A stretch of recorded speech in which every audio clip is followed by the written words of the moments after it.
Tómese este vídeo como un primer y leve acercamiento a un hecho histórico muy controvertido que ha derramado ríos de tinta y que se engloba dentro del proceso de la Gran Guerra Mundial. Entiéndase como un primer vuelo a considerable altura para otear en busca de sospechosos habituales que den sentido a la trama. No se pretende en esta primera entrega un análisis exhaustivo, detallado y profundo para exponer con todo lujo de detalles. Se trata de hacer aflorar a quienes casi siempre están y para la historia no son, y que cada uno de ustedes saque sus propias conclusiones. En referencia a la Revolución Soviética y como antecedentes al Manifiesto Comunista de Marx, conceptos como pobreza y negación a la propiedad privada fueron inculcados a órdenes monásticas de la Iglesia Católica Romana, como franciscanos, dominicos y jesuitas. El voto de pobreza de los monjes jesuitas dictaba que no podían poseer nada y que toda propiedad es compartida entre los miembros de la orden, disolviendo así el derecho a la propiedad privada, que también es principio fundamental del Manifiesto Comunista, aunque esta renuncia a la propiedad privada viene desde tan atrás como es el siglo XIII, tal como explica la propia Enciclopedia Católica.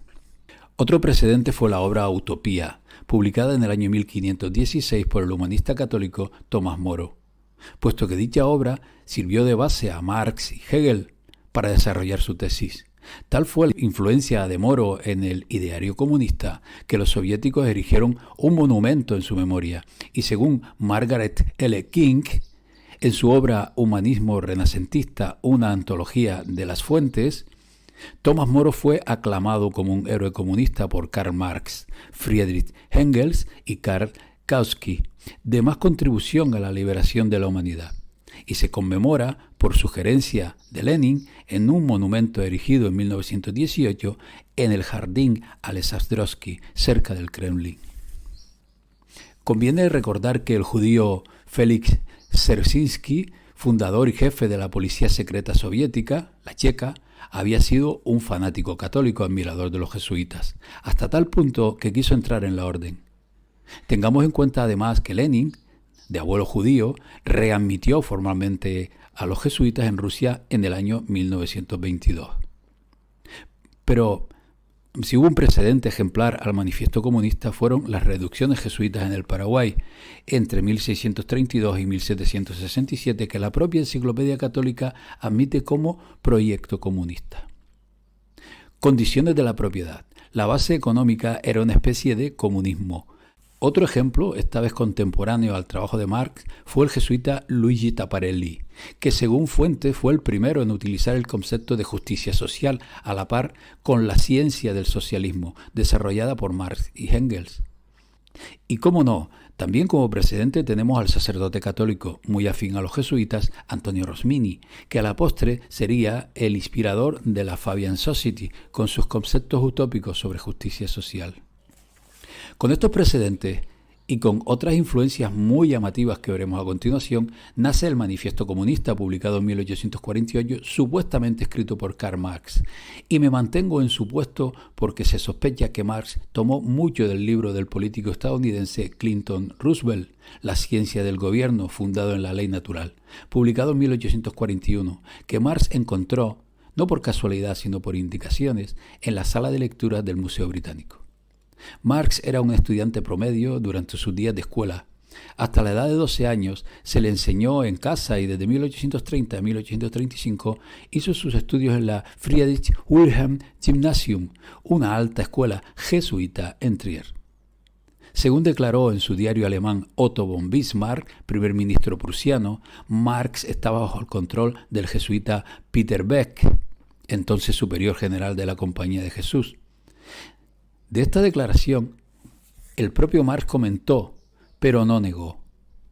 Bismarck se quejó en su Gaceta del Norte de Alemania que estaba en liga con el padre Beck, el líder del movimiento de los jesuitas, y que se mantiene el movimiento socialista en una condición tal que no podía hacer nada con él. Es sabido además La relación de Marx con la aristocracia a través de su esposa, Jenny de Westfalia o Jenny Westphalen, nacida en una prominente familia de la aristocracia prusiana y primera miembro de la Liga Comunista. El mentor de Karl Marx fue el teólogo cristiano Georg Friedrich Hegel, que incorporó a su filosofía la profecía de los 3 años de la mística neoplatónica del beato Joaquín de Fiore. Los pensamientos de Hegel, el mentor de Marx, provienen de la mística católica alemana de Meister Eckhart y de su discípulo Jacob Boehme. Es, por otra parte, habitual relacionar al comunismo con el judaísmo como su cuna, pero siendo evidente la presencia judía en torno a acontecimientos históricos influenciados por esta doctrina, lo cierto es que quienes la gestaron no lo hicieron para entregársela a los judíos para sus particulares intereses, sino para usarlos como transmisores de un modelo social que, tal como acabo de exponer, surge del cristianismo. De ahí el rol del movimiento sionista para manejar a los judíos hacia los intereses del verdadero poder mundial. Y de ahí que magnates sionistas, tal como demuestra Anthony Sutton, financiaran tanto a bolcheviques como a nazis. Siguiendo en busca de sospechosos habituales, muchos de los bolcheviques, además de Lenin y Trotsky, eran masones. En el archivo de la KGB, el historiador Viktor Brattchev encontró un documento según el cual Lunacharsky pertenecía al Gran Oriente de Francia. En el cuarto congreso del Komintern, León Trotsky dijo que los compañeros Simoyev, Radek y Bucharin eran masones. Incluso antes de la toma del poder en octubre de 1917, Sinoyev, Kamenev y Trotsky hicieron una visita a la logia Los Estudiantes de San Petersburgo. Lo que necesitamos es odio, era una de las consignas preferidas de Anatoly Lunacharsky, comisario del pueblo para asuntos educativos. Lenin, Zinoviev, Radek y Sverdlov también eran miembros de la logia judía Bnei Brit. Esto fue confirmado por los especialistas en las actividades de Bnei Brit, entre ellos Schwartz Bostunik. Los líderes de la revolución soviética eran judíos asimilados, no practicantes, y buena parte de la militancia bolchevique también, puesto que la persecución zarista los empujó a unirse a quienes les prometieron protección. Sin embargo, las cúpulas de las organizaciones, Partido Obrero Socialdemócrata de Rusia, POSDR, Partido Laborista Socialdemócrata Ruso Marxista, RSDLP, Partido Comunista de la Unión Soviética, el PQS, las ocupaban en su mayoría rusos sin relación alguna con el judaísmo. Una de las bases fundamentales del comunismo es la erradicación de la propiedad privada y por ende la implantación del uso colectivo de las tierras. En referencia a este aspecto, Albert Hart fue un renegado sacerdote católico muy activo en la política de la Iglesia nazi para el servicio de inteligencia de las SS, la Gestapo, y la RSHA, Oficina Central de Seguridad del Reich, de 1934 a 1945. Hart estaba íntimamente familiarizado no solo con altos jesuitas de forma individual y con la comunidad jesuita, sino también con los modos de operación de los jesuitas en el ámbito de la inteligencia. Mientras fue un estudiante, Hart se unió al movimiento juvenil de los jesuitas, el Neudesland, fundada en 1919, que encarna los principios de los Boy Scouts, de la vida al aire libre en una base católica. Y pronto fue puesto a cargo de la FATSAT, teólogos para toda Alemania. Hart escribió con frecuencia sobre esta organización. Durante sus primeros años de estudiante, Hart se ganaba la vida trabajando durante las vacaciones, pero después de 1925, debido a las numerosas becas que recibió, fue capaz de dedicar más tiempo a la Bund Neuseeland y así llegó a conocer a muchos de los principales jesuitas de Alemania.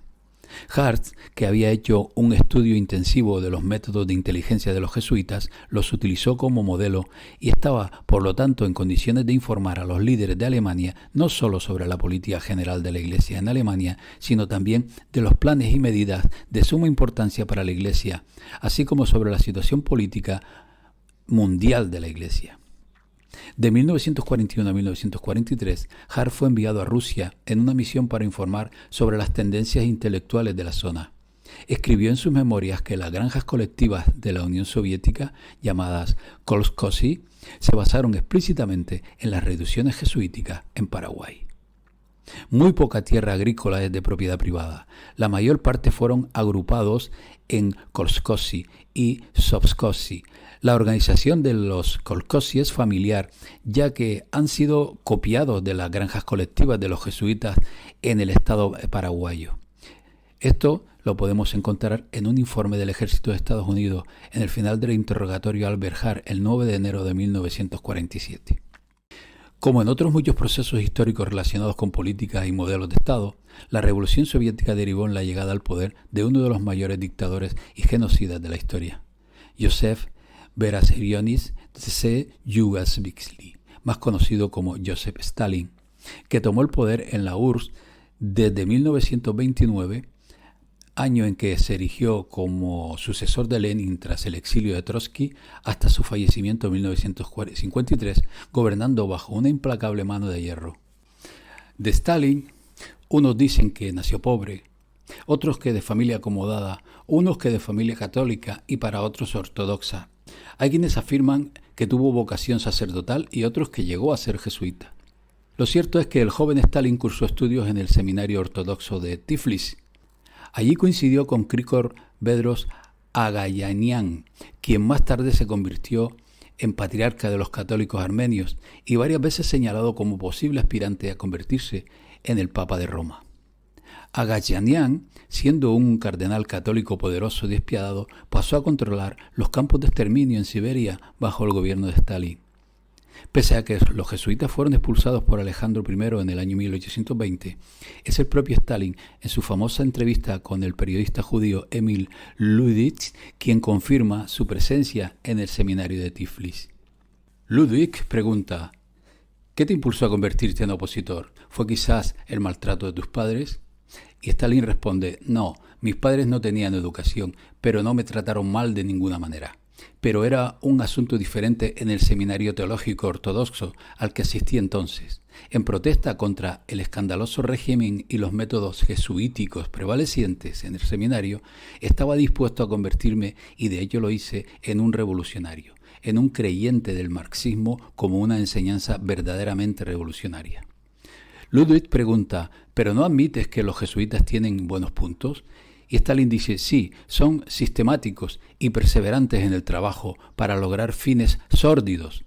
Pero su método principal es espiar, entrometerse, infiltrarse en el alma de las personas y ultrajar sus sentimientos. ¿Qué de bueno puede haber en eso? Por ejemplo, el espionaje en el albergue. A las 9 suena el timbre para el té de la mañana. Vamos al comedor y cuando volvemos a nuestras habitaciones nos encontramos con que, mientras tanto, se ha hecho un registro y todos nuestros cofres han sido saqueados. ¿Qué buen punto puede haber en eso? Otra fuente que da testimonio de que Tiflis estaba bajo los jesuitas proviene de una breve biografía de G.F. Alexandrov y publicada en 1947, que decía: el régimen jesuítico que reinaba en el seminario despertó en Stalin un ardiente sentimiento de protesta y fortaleció sus sentimientos revolucionarios. A la edad de 15 años, Stalin se convirtió en revolucionario. Lo cierto es que por mucha reforma agraria y por mucha granja al estilo jesuítico guaraní que se hiciesen, la inmensa mayoría del país estaba poblado por campesinos igual o peor de pobres que en los tiempos de los zares. La, entre comillas, oportuna muerte de Lenin, que no veía en Stalin a un tipo capacitado para manejar el gobierno, abrió paso al títere que las oscuras sombras del poder tras bambalinas consideraron como el perfil idóneo para el plan trazado. En 1939, su régimen firmó un pacto de no agresión con la Alemania nazi, lo que resultó en la invasión soviética de Polonia. Alemania puso fin al pacto al invadir la Unión Soviética en 1941. A pesar de los reveses iniciales, el Ejército Rojo Soviético repelió la invasión alemana y capturó Berlín en 1945, poniendo fin a la Segunda Guerra Mundial en Europa.